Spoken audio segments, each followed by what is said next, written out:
Sir Manikandan sir, நீங்க ஏதாவது இறுதியா சொல்ல நினைக்கிறீங்கன்னா நீங்க சொல்லலாம் சார். டைம் நமக்கு கொஞ்சம் குறைவா இருக்கு. சார் இந்த இதை ஆதரிக்கிற வேலூர் இப்ராஹிம் விட்டுருங்க, அவர் பாஜக பிரமுகர். ஷேக் தாவூத் போன்ற இங்க உள்ள தலைவர்களே இந்த வக்ஃபு சொத்துக்கள் சில குறிப்பிட்டவங்க கையில மாட்டிட்டு இருக்குது அப்படின்னு பல தொலைக்காட்சிகள்ல இன்னைக்கு பேசுறாரு. அவரு என்ன இஸ்லாமியரா இல்ல இஸ்லாமிய பெயர் தானியா ஷேக் தாவூத் எனக்கு தெரியலைங்க. சியா சன்னி முஸ்லிம்களை தவிர அவங்க இதுலயே இருக்கிற பிற்படுத்தப்பட்ட போரா அகாபலி முஸ்லிம்களுக்கும் இதுல ரெப்ரசன்டேஷன் தராங்க அப்படிங்கிறது இந்த புதிய சட்டத்தோட ஒரு நல்ல அம்சங்க.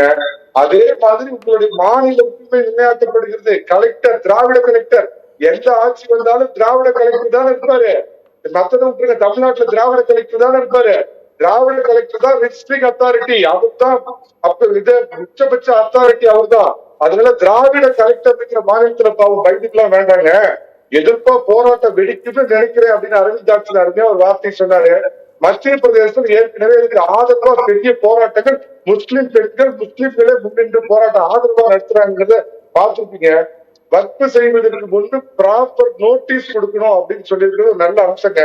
அருமையான ஒரு கேள்வி அன்புகாரி கேட்டாரு, கிறிஸ்தவ சொத்துல பிரச்சனை இல்லையான்னு. நான் இன்னும் பார்த்தேன் இருக்குதுன்னா இந்து சமய அறநிலைத்துறை மாதிரி கிறிஸ்தவ சமய அறநிலைத்துறை ஆரம்பிச்சிடலாமா? அட்டகாசமா நடக்கும். அதே மாதிரி பண்ணிடலாமான்னு கேட்டு கிறிஸ்தவ சொத்துலாம் சரியா இருக்குன்னு சொன்னீங்க. நீங்க பேசுறப்ப ஒரு வார்த்தை நான் குறித்து பேசுறேன். அப்படிங்கிறது என்ன கொண்டு வந்ததுன்னா, அண்டை நாட்டில் இருக்கின்ற மைனாரிட்டி மக்களுக்கு குடியுரிமை. அங்க மைனாரிட்டி யாருன்னு பாத்தீங்கன்னா கிறிஸ்தவன், இந்து, சீக்கு, இந்த மாதிரியால் அங்க உள்ள மைனாரிட்டி. அதை முதல்ல புரிஞ்சுக்கீங்க. இப்படி மாத்தி மடை மாற்றி பேசாதீங்க. 370 அப்ரிவேட் பண்ணதுக்கு அப்புறம் தான் ஜம்மு காஷ்மீர் நீங்க சொன்ன மாதிரி பாஜக இதுவரைக்கும் இல்லாத அளவுக்கு அதிகப்படியான இடத்தை பிடிச்சிருக்கிறத வசதியா மறந்துடுறாருங்க.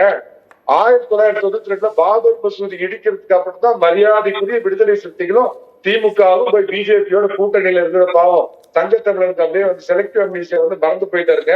அப்புறம் கேட்டா நீங்க பிஜேபி ஆளுங்களுக்கு கொடுத்துருவாங்க அப்படின்னாரு. இப்ப வக்ஃபு தலைவரா தமிழ்நாட்டில் இருக்கிற ஒரு பேர் என்னவோ திமுக ஜாலரா இல்ல அதிமுக அவங்களோட அனுகாட்சி போட்டுக்குவாங்க. நீங்க தானே வழிகாட்டி இந்தியாவுக்கு. நல்லது சார், நன்றி சார். நன்றி நன்றி. எதை சொல்லணும் நீங்க, நான் நிகழ்ச்சி முடிக்கிறேன் சார். ரொம்ப நன்றி சார். இல்ல ஒரே ஒரு விஷயம், திராவிட கலெக்டர் அப்படின்னு சொன்னார்ல, எந்த திராவிட கலெக்டருமே ஒரு மதத்தினுடைய பண்டிகை நடக்கும்போது இன்னொரு மதத்துக்காரங்க வெளியே வரக்கூடாதுன்னு சொல்லலையே. யூபியில அங்க இருக்கக்கூடிய எஸ்பி வெளியே ஹோலி நடந்தா எவனும் தொழுவிக்கு வராதுன்னு சொன்னாரு. அதனாலதான் உங்களை சங்கி சொல்றோம்.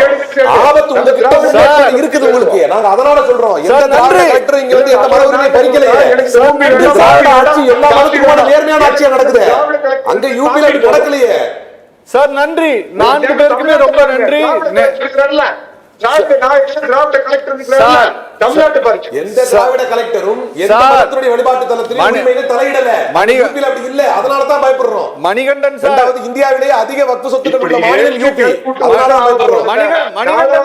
ஆட்சி பிடிக்க போறாங்க. மணிகண்டன் சார், தயவு செஞ்சு நீங்க உச்சநீதிமன்றம் சமீபத்தில் பிறப்பித்திருக்கக்கூடிய அந்த புல்டோசர் சம்பந்தமான வழக்கினுடைய தீர்ப்பை நீங்க படிக்கணும். தமிழ்நாடு அரசு பற்றி 6 வீடுகளுக்கு 60 லட்சம் தமிழ்நாடு என்று உச்சநீதிமன்றம் சொல்லி இருக்கிறது. தயவு செஞ்சு நீங்க இன்றைக்கு மட்டும்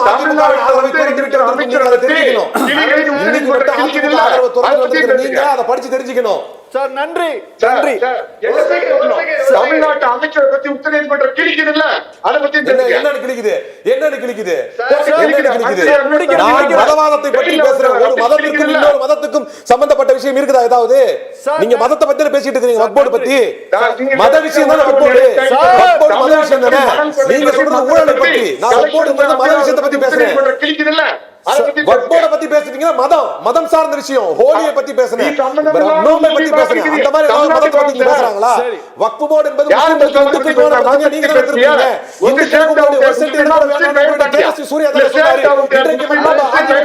துறந்து வந்திருக்கும். நீங்க சொல்லுங்க பாப்போம் சார். நன்றி நீங்க ஐஎஸ்எஸ் ஆதரவாளரா சார்? ஆமா சார், நீங்க ஆர்எஸ்எஸ் ஐஎஸ்எஸ் நீங்க இருப்பீங்க. நீங்க இருந்த அமைப்பா இருக்கும் சார். நல்லது. ஏற்கனவே சூடு வாங்கி எங்கிட்ட மன்னிப்பு கேட்டீங்க. ஐஎஸ்எஸ் கேட்டது தப்பு இல்லை. உங்களுக்கு திரும்ப அதுக்கான வாய்ப்புகள் பணங்கள் இல்லை என்று சொன்னால் சட்ட ரீதியாக உங்களை சந்திக்க வேண்டியிருக்கும். மிஸ்டர், உங்களை சட்ட ரீதியாக சந்திக்க வேண்டியிருக்கும். திரும்ப மீண்டும் ஒரு முறை ஓபன் ஃபாரத்துல என்ன ஐஎஸ்ஐஎஸ்க்கு தொடர்பு இருக்குன்னு கேட்டீங்கன்னா உங்களை சட்ட ரீதியாக சந்திப்பேன். I am issuing an open challenge to you. நீங்க வார்த்தை சொன்னீங்க. மன்னிப்பு கேட்டீங்க. ஆதாரம் சார், நீங்க என்கிட்ட மன்னிப்பு கேட்டு ஆதாரம் என்கிட்ட இருக்குது. நான் சொன்னது தப்புன்னு அசிங்கமா இல்ல உங்களுக்கு? சார், சாவர்கர் வகைரா அசிங்கமா இல்ல உங்களுக்கு? சார், சாவர்கர் வகைரா அதே அசிங்கமா இல்ல? மாதிரி அதே மாதிரி ஓபன் அந்த கேட்டதுக்கு மன்னிப்பு கேட்டிருக்கீங்க நீங்க மன்னிப்பு கேட்ட ஒரு வார்த்தை என்ன கேக்குறீங்க? சாவர்கர் வகைரா உங்களுக்கு அசிங்கமா இல்ல? சார், ஐஎஸ்ஐ சொல்ற அசிங்கமா இல்ல உங்களுக்கு? சார் என்ன சார் அப்படி எல்லாம் நீங்க பேசலாமா அப்படியே சார்? பேசலாமா? ஒரு வயசு மரியாதை வேணுமா உங்களுக்கு? ஒரு வயசு மரியாதை வேணுமா சார், ஒரே உங்களுக்கு? நிமிஷம் சார். பேசுறது பாக்கல, எதையாவது பேச சார், போறதா? சார், மணிகண்டன் சார் அப்படி எல்லாம் கேட்கலாமா நீங்க? சார் சார், ஈவேர என்னமோ சொல்லிட்டு போறாரு சார். என்ன சார் நீங்க தேவையில்லாம பேசிட்டு இருக்கீங்களே சார்? நீங்க விடுங்க சார். நீங்க இந்த சப்ஜெக்ட்டுக்கு என்ன வேணுமோ அதை பேசுங்க சார். எது சார்? என்ன சார் நீங்க? நன்றி சார். சார், நீங்க அவர் சாவர்கர் பத்தி பேசுறது இவரு சார். ஆர்எஸ்எஸ் பத்தி பேசுறது சங்க தமிழர் சார். நீங்க சார் இவர்ட்ட பேசுறீங்க சார். அதுக்காக நீங்க என்ன வேணா பேசுறீங்களா சார்? நீங்க பர்சனலா நீங்க அட்டாக் பண்ணி பேசுறீங்களா? அரவிந்த் சார் நீங்க பேசுறது தப்பு. என்னங்க அரவிந்த் சார் நீங்க பேசுறது தப்பு. என்னென்ன பேசுறது தப்பு? அதாவதுங்க நீங்க அவர் இருக்கிறாரு முஸ்லிம் சகோதரர் பேசுறாரு அவர் அலோவ் பண்றீங்க. இவர் பேசும்போது ஏன் இவ்வளவு குறுக்கீடு பண்றீங்க? அப்படி இல்ல. அவர் என்ன கேக்குறாரு? நீங்க நான் மத ரீதியாக ஒப்பிட்டு பேசிக் கொண்டிருக்கக்கூடிய ஒண்ணு. ஐயா ஒரு செகண்ட் ஐயா, பிரச்சனை இல்ல ஒரு செகண்ட். நீங்க யோகி கலெக்டர் வந்து யோகி கலெக்டர் சொன்னீங்க. இங்க திமுக கலெக்டர் திராவிட கலெக்டர் சொல்லும்போது உங்களுக்கு ஏன் ரோசம் வருது? நான் என்ன சொன்னேன் தெரியுமா? எந்த மதத்தையும் அண்ணே ராமசுப்ரமணியன், அண்ணே ராமரவிக்குமாரனே,